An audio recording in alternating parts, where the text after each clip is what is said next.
Most of these children today are so messed up from TikTok, they can't even focus on one page of a book. Their minds are gone. You can't even sit them down and teach them anything. Whose fault is that? Is it the Matrix fault or is it the parents' fault?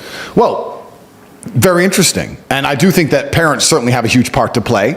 I don't think there's necessarily a matrix, but then you have to look yourself and ask the question. If a government's going to come along and say to a social media company, your social media product is designed to get people addicted, and as a responsible company, not responsible, competitive company, you're developing your product to be as ruthless as possible, because that's what you're going to do. Yeah. But we don't want you to say X, Y, and Z. You're not allowed to promote racism. You're not allowed to promote hate speech. You're not allowed to promote misogyny.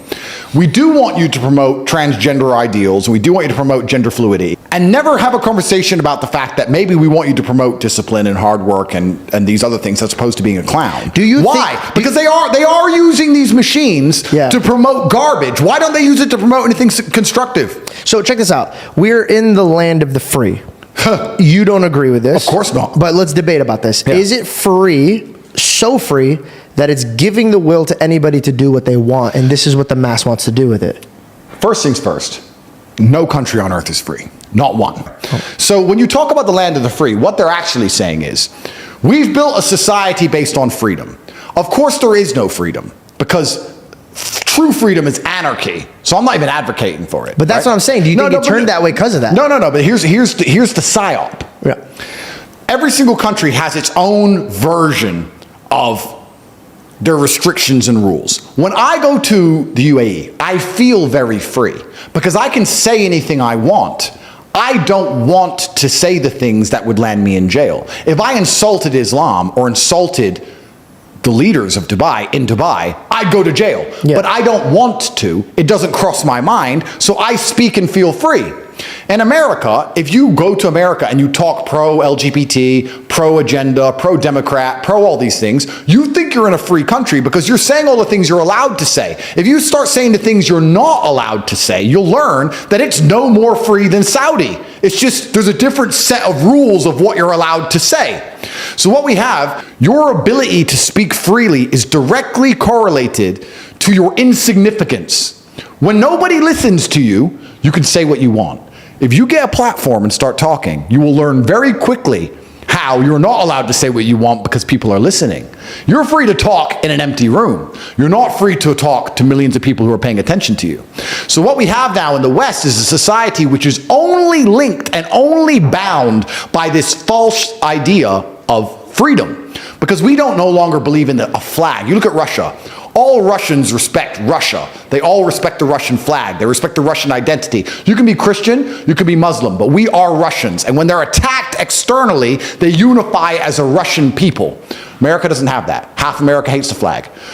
They've turned the colors against each other. They've turned the religions against each other. They've turned the political parties against each other.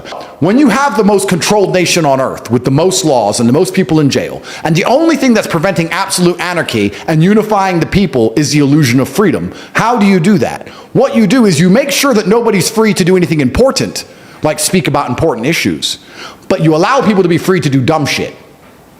So you allow them to be as free as they want, to chop their dick off, change their name, change their pronouns, and be clowns. So then you could say, well, we're a free nation. Look how stupid this idiot gets to act. And you sit and say, well, I don't want to do that. I want to talk about the educational system, and I have a large podcast and everyone's listening to me. Delete him. Ban him.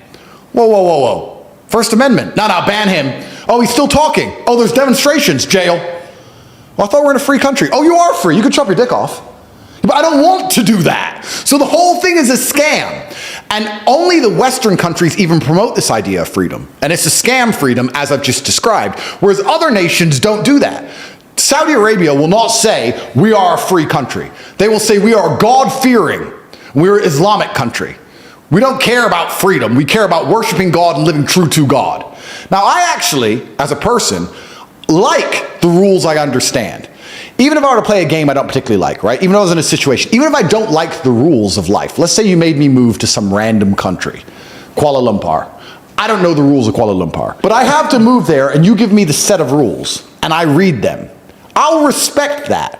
What I don't respect is going to a country and reading the rules. First Amendment, freedom. I'm like, oh, cool. And and they get you. It's a mirage. It's a mirage. So at least in other nations, you know the rules. You wouldn't go to Moscow walking around with a "fuck Putin" t-shirt. No. What? See, you know the rules. Yeah. So that's the biggest illusion that's going on. So when you're talking about we have so much freedom, absolutely and utterly not, sir. I'll disagree with you on that point. There's no freedom at all. In fact, there's less freedom than there is in other places, and you don't even know what you're free to do anymore.